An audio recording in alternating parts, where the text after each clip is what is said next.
Ready? Ready. Okay. Fay, what you've been saying about both the internal dynamics of SNCC and the movement and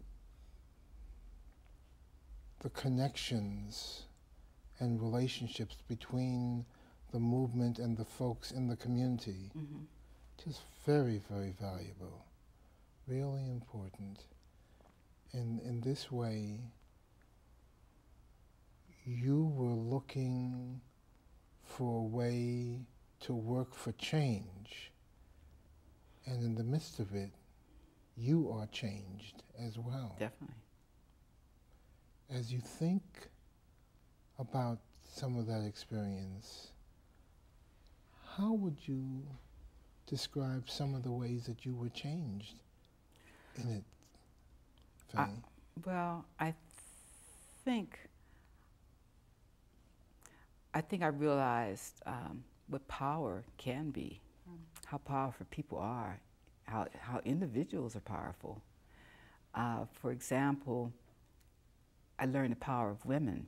I mean, I knew my aunts. Yes. I knew some other people in my community. Yes. But in terms of just women, I mean, the communities I had access to, or other people that I knew had access to in SNCC, that women were so strong that there was no situation, I'm sure, if anybody talks about it, that women didn't rise like cream to the top. You know, it's like, and I don't know if they ever got credit for the power. I mean, there were a few like Mrs. Baker, Mrs. Parks, Vile, sister that became mayor out of Mississippi, Gray, Victoria. The people in, like Ruby Doris Smith Robinson, and other people whose names I can't even call right now. But they were so strong, and they were so giving, and they were so serving, and it was so natural. It wasn't like contrived or I'm gonna be strong today. And how many of them, maybe because they felt much probably what I felt. They had to do something. They had children, they had families, they had lives they wanted to lead. And also for their husbands and for their sons, certain things they didn't want to see visited upon their children or husbands because they're male, because they're black, or just because you're female, it may not happen to you, maybe, but it's gonna happen to your man. No, when we don't see that separation. And I think and I often think about why black women per se have not separated off into a women's movement. And my own analysis is that we find it difficult to separate ourselves from our men.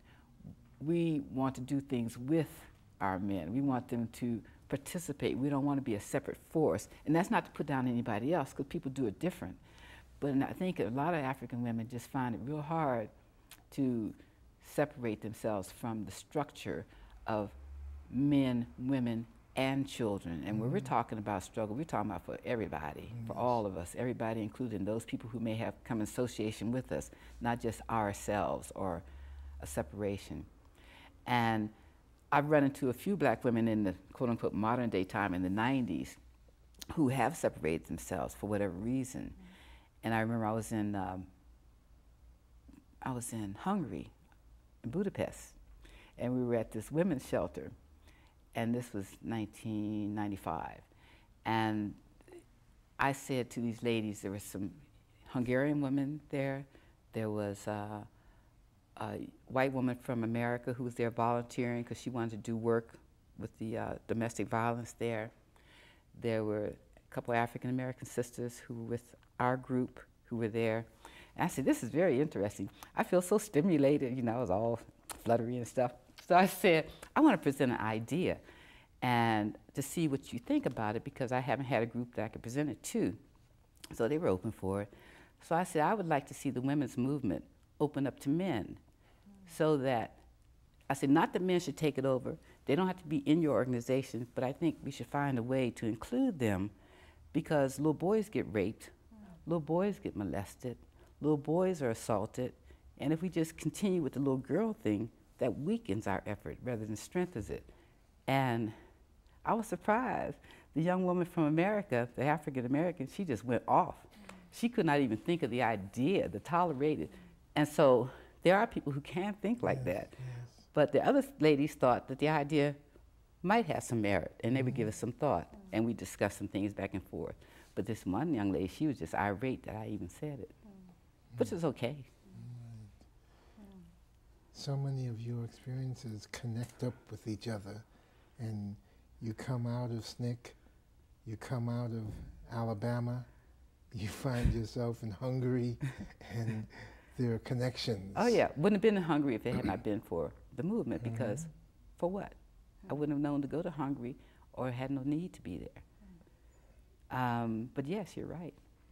The movement was a real education for you, wasn't it? It still is. Because the associations I made, Yes. some of the very dynamic people, many of whom you know, that you're still in contact with, probably have done interviews with, sharp mentally, sharp physically, sharp about their attitudes on life. And I feel like I'm more connected to those people. And a lot of us haven't seen each other in years, Yes. but I know they're there. Connected, yes. Yeah. Could you just go back for a little bit to Greene County and tell us what you were doing there? What was your work? As a field secretary, Right. going out to the counties, visiting people, talking about movement, talking about struggle, talking about voting, talking about why we were there and why we were there knocking on their door and wanted to get involved. And sometimes you spend a long time at one person's house, because when you work the counties, like in SNCC, we had one car. At CLC, I think they had a van or something like that. And the one driver would take you to this area you're going to work for that day. And they would drop you off in that area. And because you're in a farm area, nothing is close. So you work the area you could get to for that day, and then at dusk, you'd meet, and the car would come back and pick you up. So you just visited it, and you tried to show people what struggle was about and why it was good for them to invest their efforts in that struggle, because it was going to benefit not only them but all of us. So how do you show people what struggle is about? What do you mean by that? Well, I was mostly a student, so I mostly didn't do too much talking, because I considered myself still new to the movement, and I felt that I should be learning rather than, what do you call it, talking like I knew what I was doing. So I was more or less a follower and a student at that time of Cynthia, because she had been in the movement for quite some time, and she was a project director. And so we would visit people on the farms, people who were plowing their fields, and we would talk to them about why voting was important, what changes might occur. And we talk about the dangers, which they lived it. We were just visiting. They were in it every day. So we weren't telling them anything they didn't know. But we talked about support systems that could be put in place, how you organize, and why it was important that people came together to do these things rather than one person trying to do it here or there, because it was less danger and you're more likely to get something done. And that's basically the way our dialogue went, along those lines. And you're talking to people who have, who didn't go to probably 4th grade in their schools, but who were very intelligent people, who were raising children and feeding them and clothing them and doing what they're supposed to do and living a life. And those are the people who made up those demonstrations. Those are the people who went to the courthouse. Those are the people who got beat up on, you know. And it was just very interesting. You mentioned something about somebody overturning your truck? Oh, the guys, they were out there driving recklessly, probably too fast, and overturning and destroyed our one vehicle. Yeah. It was nothing about anybody who did something to us. Okay. Yeah. We did to ourselves. Yeah, Huh? yeah, to ourselves. And they were young and flighty and wanted to go party in Atlanta. Certainly were going to party in Greene County. But I know the sheriff used to follow us every day when I was working out in the county with them. And he let us know that he was there, and he would be there every day. And he said we could work in the county as long as we didn't bring no white people in to work with us.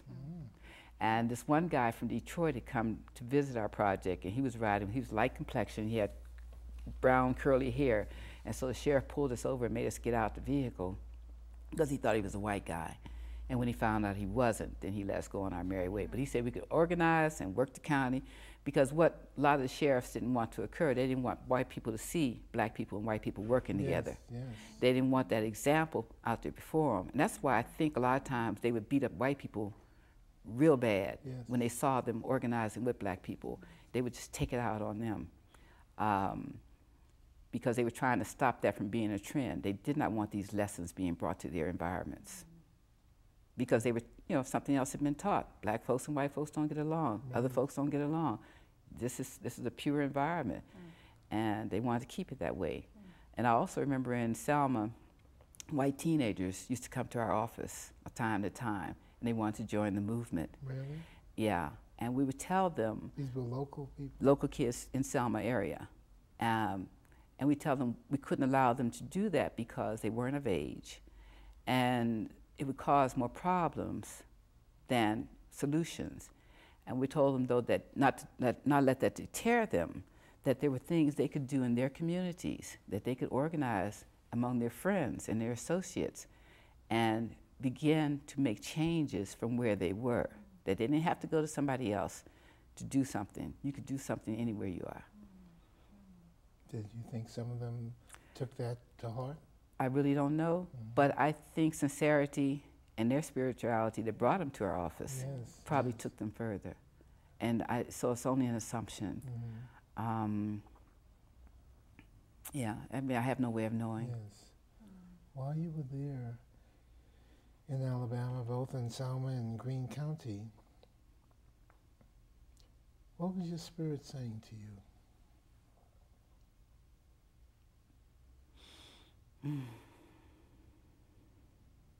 Said I was in a good place. That's where I met a lot of people and had a lot of associations. I don't remember anything in particular. I met Dr. King there and got to know him, and Andy Young and those folks. I found there are a lot of things I didn't like. I found a lot of ministers, I don't like them because they're so officious and so bodacious and so ignorant of other people. They feel that they're ministers and therefore they are the thing. And it really irritated me a lot to see that. Yeah. I saw the field workers who worked under, I used to call them high muckamucks. They worked under the high muckamucks, and they worked real good as field workers, as people community oriented towards community and oriented towards change. Then their quote unquote leadership would come in over them and just not even pay attention to them when they talked, which was, to me, was really shameful because they had all this knowledge and they were the ones out there doing the work on a day-to-day basis. And to me, those were the ones you would listen to. So it really would irritate me a lot. You and Cynthia were essentially in leadership roles there in Greene County. Right. She was. And you were essentially in that Selma office, the person in the office. Definitely. How did you think then, and have you thought since then, about this whole big debate about the role of women in SNCC, and whether or not you all had the role that you should have had, and everything else that people have talked about? Well, I think that most of those people who were talking weren't in SNCC and didn't know those women, but they're some of the strongest women I ever met for the ages that they were. Many of them were doing what they wanted to do.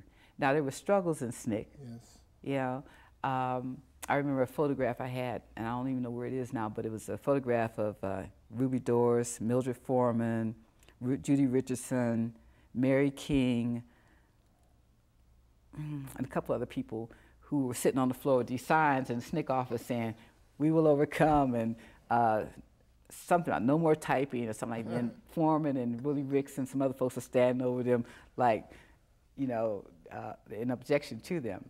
But the essence of it, I think, is a lot of things that men and women are trained to do and not trained to do. For example, I found that men stretched faster in some ways of making decisions than women did. Women were more likely to like seek approval or seek agreement, where the guys, they think the thought just go on forward.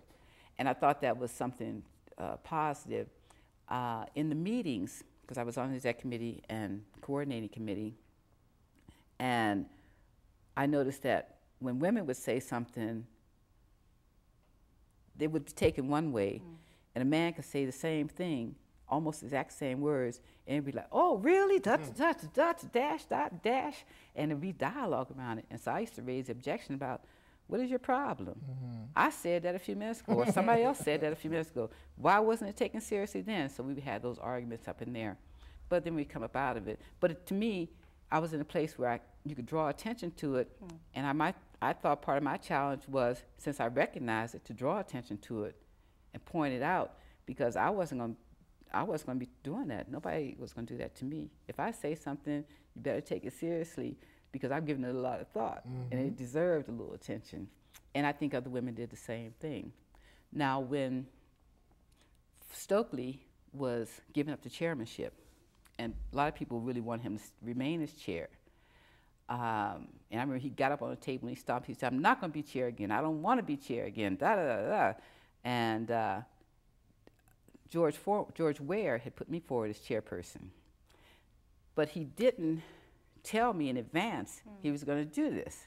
So it was a shock to me when they put me forward, and I hadn't been a SNCC but a minute. Okay, so I didn't prepare for it. I wasn't prepared for it. I didn't organize to become chairperson. There were several women who said they didn't think a woman should be chair of SNCC because they didn't think SNCC was ready for it or that the world was ready for it, meaning that the press pays more attention to a male figure than it would a female figure, which is probably true. And I never got angry at them. I was just surprised at that stance. But I try to understand where somebody else is coming from other than just myself. But I wasn't running for chair. I just been put in that position. Yes, yes. So I'm dealing with these interweaving factors and dealing with these two women who got up and said this. I was surprised because if it hadn't been me, if it had been another female, they could have said Fay didn't have enough experience. But I didn't understand them saying, we're not ready for a female. But I could understand them saying the media is not ready. And I had experienced media on many occasions, and I knew something about what they were saying, in that they loved Stokely, because Stokely, every time he put on a camera and he opened his mouth, he'd go to talking. And a lot of people probably benefited from that. I don't think our organization did, but I think people in other situations did, because maybe they needed to hear somebody do that or say those things at those times. Why do you think the organization didn't benefit? Because before that, before Stokely, the organization paid more attention to its projects. The chairman was John Lewis, but he was spending a lot more time with SCLC, and that used to irritate me too, because the organization itself needed its chair and it needed its people to work its system. And you couldn't work it in combination with your chair being always dealing with another organization's attitude and their system of ministers and their directions. And that just didn't make sense to me. But at the same time, the organization was paying more attention to its projects. To me, the projects were SNCC, not the SNCC office in Atlanta. The SNCC office in Atlanta was to service those projects and those people who worked those projects. Keep them with cars, keep that money being raised, keep that system in place, keep them out of danger, keep an attorney available or monies available to get them out of jail or whatever is necessary to run that organization. And when Stokely became chair, he was very charismatic,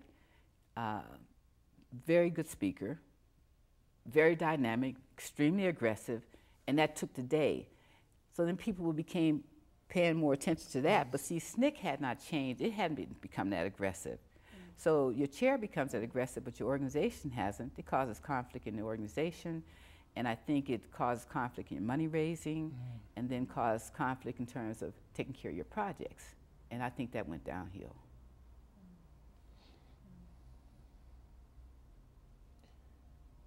Can I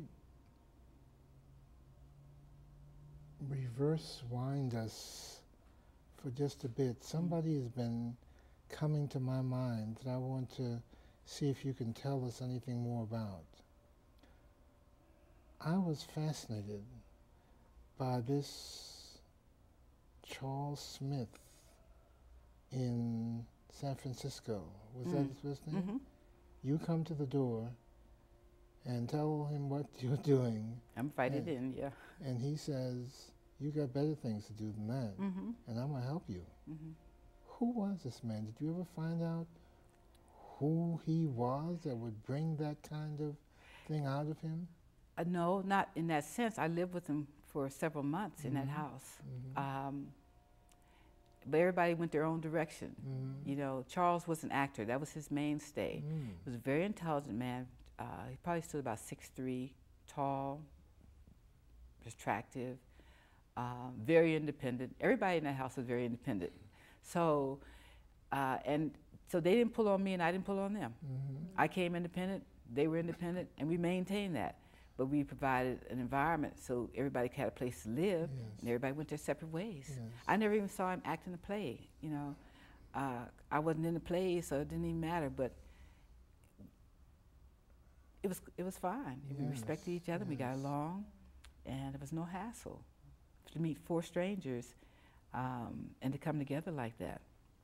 But no, I never knew. Charles was very intelligent, he was well-read, but I have no idea in terms of spirituality aspect of it. But he knew, maybe he knew something about the business. Maybe he knew that I shouldn't be out there selling. And I would say the same thing to somebody else. You don't need to be selling those magazines with that company because they're not about anything. That's just a sham. You need to get up off of that and do something else. And I've said that to people over the years for different reasons, different circumstances. If I was able to identify that was a bad place for them to be. I remember there's one guy who used to come to me in Atlanta when I moved there, and he was under the leadership of a person in a particular religious effort. And he would come and he would dialogue, and I didn't know he was talking about this situation. I really didn't know he was talking about his leader. My thing, I just talked to him directly, and I said, well, you shouldn't be up under anybody who doesn't allow you to have some thought of your own and direction of your own. And I would talk in the way I talk. And so about 6 months later, he came back and he said, thank you. I said, thank you for what? And he thanked me for the conversations we had and the directions we had. And he left this person and became independent again, so he could think his own thoughts and deal with his own family in the way he wanted. And I was surprised because I didn't have an intent. I wasn't trying to direct somebody else's life, but that's what he got from it. I have a question, slightly different direction. Could you tell us how Malcolm's life and death affected you? Well, when I lived in Harlem at Lenox Terrace, I used to see Malcolm on the street all the time, and I was impressed. Even though I was apolitical, there are certain things that came to me as being fair. And the thing about Malcolm, he seemed to be such a fair person. He seemed to be consistent. He didn't seem to have hostilities. The things he would talk about, you could look at him in the history books and see the dynamics and the truth of what he was saying. He didn't just call people names to call them names. He talked about the situation and called that a name and was able to define it. And another skill he had, I think, was he was able to talk on a level that anybody that heard him could understand it. You didn't have to be a grade school graduate or a high school graduate. You could understand the dynamics of what this man was talking about. I never met Malcolm in Harlem. He would go to Chock full of Nuts or something 222 or something around the corner. I can't think of what it is. It was a shop, a restaurant. But he only had about 4 or 5 security people with him. It wasn't like 20 people and everybody wasn't guns drawn and everybody didn't look hostile if you looked like you want to talk to him. I liked that because it let me know this was a person that was secure in himself. I met Malcolm I met his wife, rather, one of my roommates, when I moved in another apartment in Lenox Terrace with another young lady that I knew there, met there. She was very good friends with Malcolm and very good friends with his wife and had known him for years. His wife used to come by, and I liked her because she just looked like a regular black woman. And I liked the fact that this beautiful, dynamic, aggressive, heroic person had chosen this gorgeous woman who looked like me to a certain extent. Brown and regular and not arrogant, not snobby person as his mate. And that showed me something else about him. Zahara says the same thing. Does she? But that she said that she knows a lot of black women who, in addition to everything else that they respected about Malcolm, there was something about the fact that he chose Betty Shabazz. A woman right. who was independent. That's right. Who was nobody's slave mentality, his included, who had skills of her own, and was practicing them. And who looked like she did. Yeah, that's right. Exactly. Like she wasn't a little skinny thing with no little short skirts, you know, somebody's glamour idea. Right. So yes, definitely, I can agree with what you just said. I met Malcolm in Tuskegee. I was still on the Selma Project at that time, and the people in the project, we found out Malcolm was going to be speaking at Tuskegee, and we wanted him to come to Selma.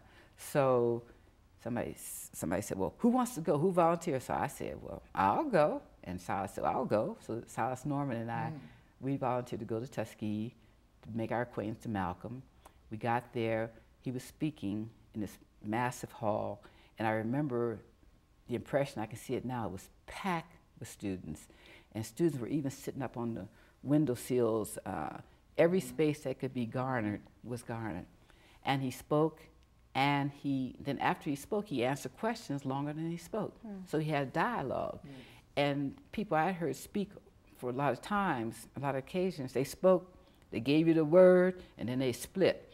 You know, like they give you the gospel. But I like the idea of somebody who took the time to share information rather than just hand it down from on high. After that, we got a chance to meet him, and he invited us to stay that night, because we were going to drive back to Selma. He asked us to stay on the campus with him at the guest house, exactly. So we went there, and there were like 2 security people with him, maybe one, maybe none, I don't even know, it's just some students. There was a young lady, who was a friend of his, Silas and myself, and we walked across the campus, and we did some dialogue there. And I asked him about the friend from New York, Viola Hicks. And he said, you know Viola? He said, she's doing wonderful. He says, but the thing is, she needs to be down here with you.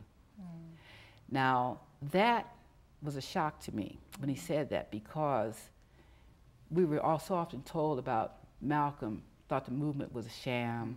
He thought that we were wasting our time.